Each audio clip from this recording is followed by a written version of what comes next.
Então subiu Jesus ao monte. Ele estava quase na planície ali, junto do lago. As multidões atrás dele. Mas agora ele deu uma invertida. Espera aí. Não adianta eu falar para vocês nessa condição aqui. Vamos mudar. Algo elevado tem que ser falado no monte. Então subiu Jesus ao monte e assentou-se ali com seus discípulos. Agora era uma palavra muito íntima para eles. E ali com seus discípulos, tendo comunhão com eles, orientando-os ali. Já estava muito próximo da Páscoa. Estava se preparando para a Páscoa.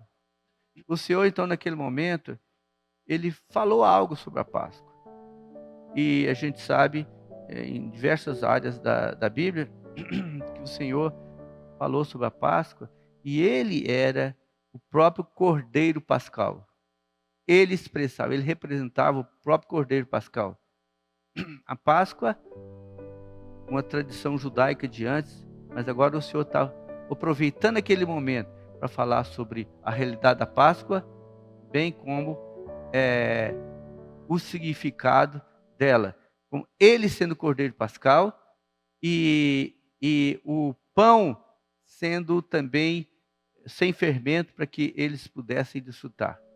Então Jesus, erguendo os olhos lá de cima do monte, e as pessoas ali junto àquele monte, erguendo os olhos e vendo grande multidão vinha ter com ele. Então Filipe disse: que compraremos? Onde compraremos pães para lhes dar de comer? 5.000 homens. Devia ter igual quantidade de mulheres e mais crianças. Como suprir aquelas pessoas? A pergunta do Filipe. Uma pergunta muito legalista. Como é que nós vamos fazer para suprir essas pessoas? Muito lógica. Senhor, o que é que nós vamos fazer? No mínimo 14.000 pessoas ali. Como é que nós vamos fazer? Mas onde comprarei? Aí o Senhor perguntou para ele, Filipe, onde comprariam os pães para lhes dar a comer? Mas dizia isto para o experimentar. O Senhor falava isso para o Filipe para o experimentar. Porque ele bem sabia que estava para fazer. O Senhor sabia todas as coisas que estava para fazer e acontecer. O Filipe respondeu: não lhes bastariam 200 denários de pão para receber cada um o seu pedaço? É uma quantia de dinheiro, mas mesmo assim insuficiente para suprir tantas pessoas que estavam ali. Mas um de seus discípulos, outro, o André, irmão de Simão Pedro, informou Jesus: está aí um rapaz, um pequeno rapaz, um menino, está aí, próximo, que tem 5 pães de cevada e 2 peixinhos. Mas isto o que é para tanta gente? Mas alguém falou dessa criança que estava com 5 pães e 2 peixes. O que poderia isso para alimentar tantas pessoas? Mas aí nós temos que sair da lógica humana, da nossa percepção das coisas naturais. O Senhor queria, através de... Porque talvez outras pessoas tivessem algum alimento ali, porque afinal de contas você sai de casa, sabe que hora que vai voltar, tem algum alimento ali. Mas aquela criança, aquele menino, se apresentou: olha, eu tenho aqui 5 pães e 2 peixes. Quando o Senhor viu esse cenário, ele falou assim, versículo 10. Disse Jesus: fazei o povo assentar-se.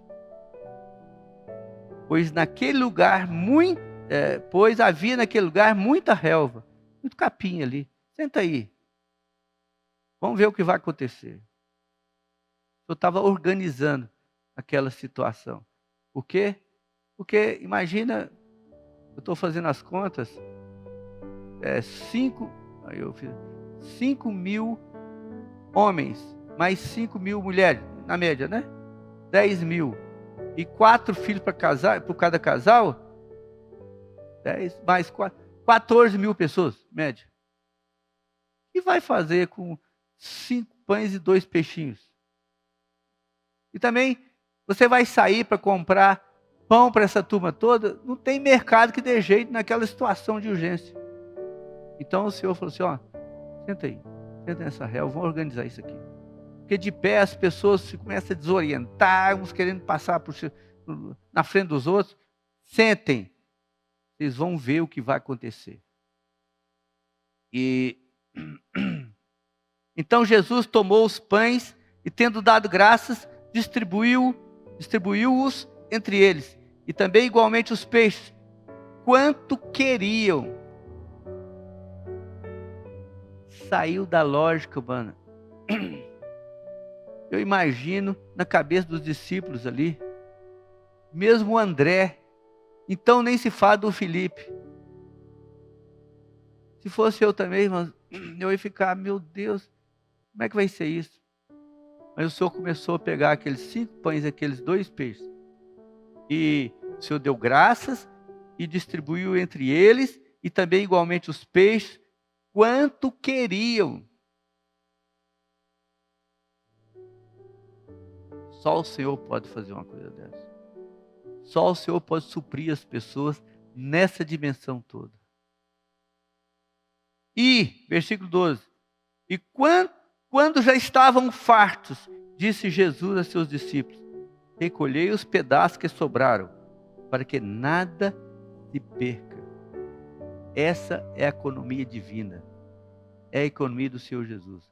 Supriu em abundância todos eles, todas aquelas pessoas, com a multiplicação de 5 pães e 2 peixes. E o Senhor deu uma orientação adicional. Recolhei os pedaços que sobraram e sobejaram. O Senhor nos dá em abundância. Crede nisto. Creiam nisto. O Senhor nos dá em abundância a ponto de sobejar. E aí ele falou assim, para que nada se perca. Aqui tem lições para nós também. As coisas que o Senhor nos dá não devem ser jogadas no lixo, no desperdício. O excedente desses, deu 12 cestos cheios. Esses 12 cestos cheios de pães era para conter a vida e suprimento dali para frente. O Senhor foi muito claro. Palavra do Senhor, recolhei os pedaços que sobraram, para que nada se perca. Eu tenho tido o encargo de falar para algumas pessoas. Às vezes a gente vai a algum lugar, a pessoa come lá, põe um tanto de comida no prato, come ali e joga fora o restante. Para que pôr em excesso? Sabe? Você sabe calcular. Depois que você é já grandinho, você sabe calcular quanto que você vai comer. Desperdício ofende a Deus. Nós devemos aprender isso aí também. Só se você ficar doente ali momentâneo, não aguento. Mas calcule. Aquele que sobejou lá das panelas, terá um fim para aquilo. Eu aprendi isso na minha casa, ainda que naquela época meus pais ainda não criam no Senhor. Mas eles cuidavam disso e me ensinaram. E eu sempre gosto de mostrar para as pessoas. Não desperdice alimento, comida. Não. Claro que aquilo era um símbolo, né? Tudo que o Senhor nos der, não desperdicemos. Vamos fazer bom uso daquele. E o que sobejar, aquilo é para suprir outras pessoas em algum momento para frente. E assim, pois, o fizeram e encheram 12 cestos cheios de pedaços de 5 pães de cevada, que sobraram aos que haviam comido. Vendo, pois, os homens o sinal que Jesus fizera, e disseram, este é verdadeiramente o profeta que devia vir ao mundo. Só depois disso aí, acordaram. Nossa, realmente, esse é o profeta que devia vir ao mundo. Já havia séculos que havia sido revelado isso para o povo de Deus. Mas até aquele momento, muitos ainda não reconheciam o Senhor como tal pessoa.